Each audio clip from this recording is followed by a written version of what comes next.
दीदी वहाँ पर जीतने जा रही हैं। दीदी ऐतिहासिक वोटों से जीतेंगे। अरे कौन भौंक रहा है ये बदतमीज? अभी मजा आएगा ना भिड़ो। तो इस वक्त की बड़ी खबर, पश्चिम बंगाल के रुझानों में बीजेपी को बहुमत। रुझानों में बीजेपी 178 सीटों पर इस वक्त आगे चल रही है। तू समझा? हाँ। नहीं, तू समझा नहीं। दोस्तों, ये वीडियो जिसने भी बनाया है ना, बहुत ही कमाल का वीडियो बनाया है। एक बार ये वीडियो देखिए, उसके बाद हमें कमेंट करके बताइए कि आपको ये वीडियो कैसा लगा। Mamata Banerjee 250 seat plus minus 5। किसी ने सर्वे नहीं किया होगा, मैं बता दूंगा।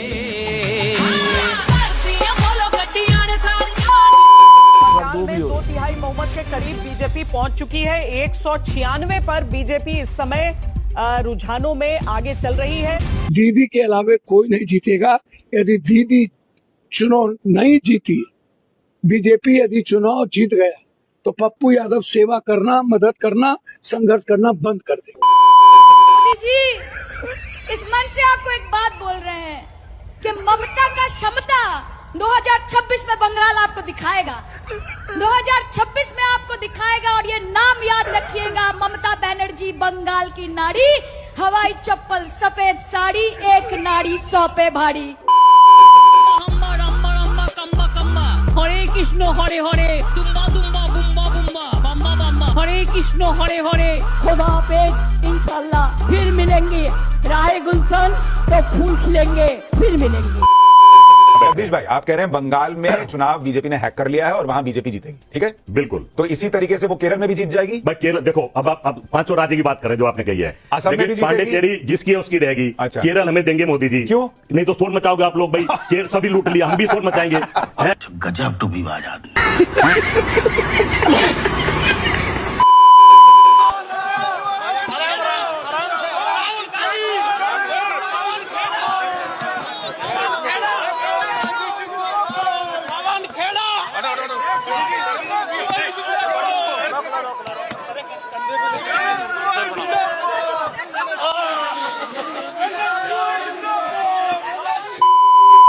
भाई और बहनों, एक बात मत भूलिए,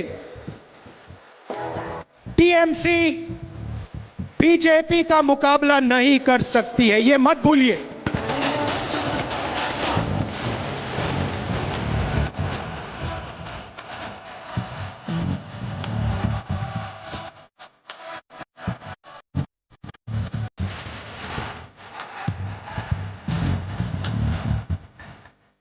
कर दिया काम।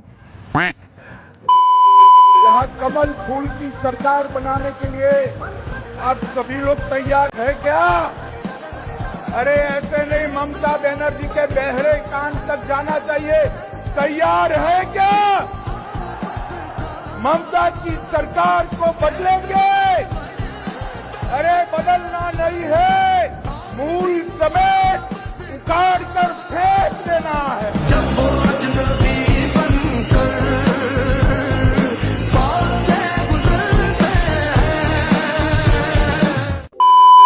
और मेरे राजनीतिक अनुभव के आधार पर मैं कह रहा हूं, इस बार बीजेपी बहुत भारी बहुमत से सरकार बनाने जा रही।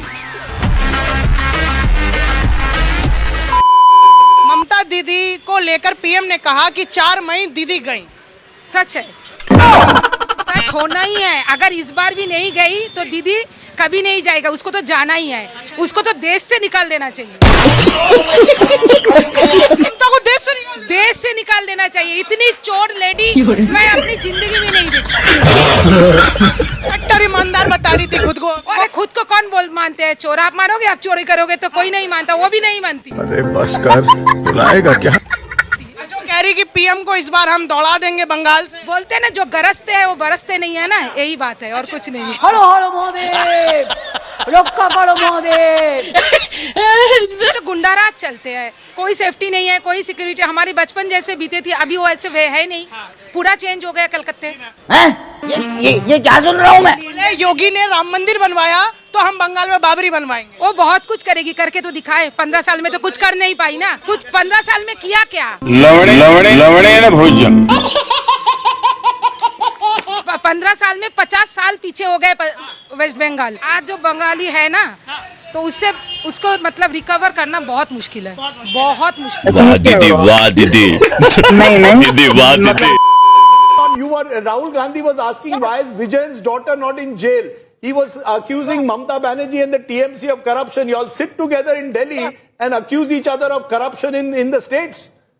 And there is no irony in that at all. We have all come together to form the India Alliance for the larger goal of defeating the BJP. But when it comes to individual states, we will be highlighting those issues. There is no irony in that.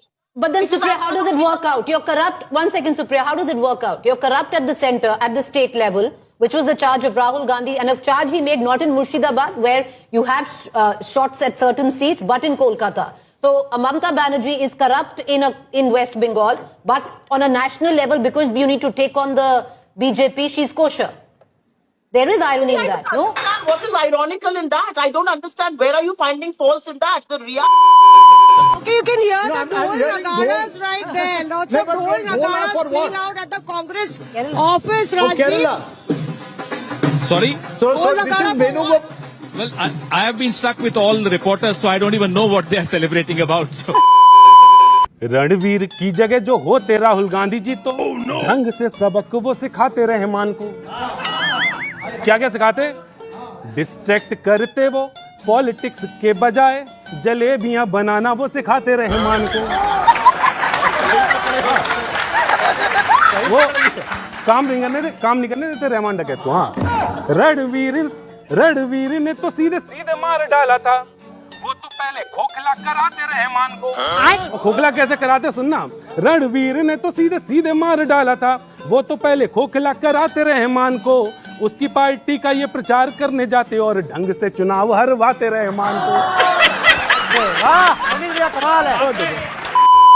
तो दोस्तों, video को शुरू से अंत तक देखने के लिए बहुत बहुत धन्यवाद। अभी तक हमारे चैनल को सब्सक्राइब नहीं किया तो प्लीज वीडियो को लाइक करके चैनल को सब्सक्राइब कर लें। तो मिलते हैं अगले वीडियो में। धन्यवाद।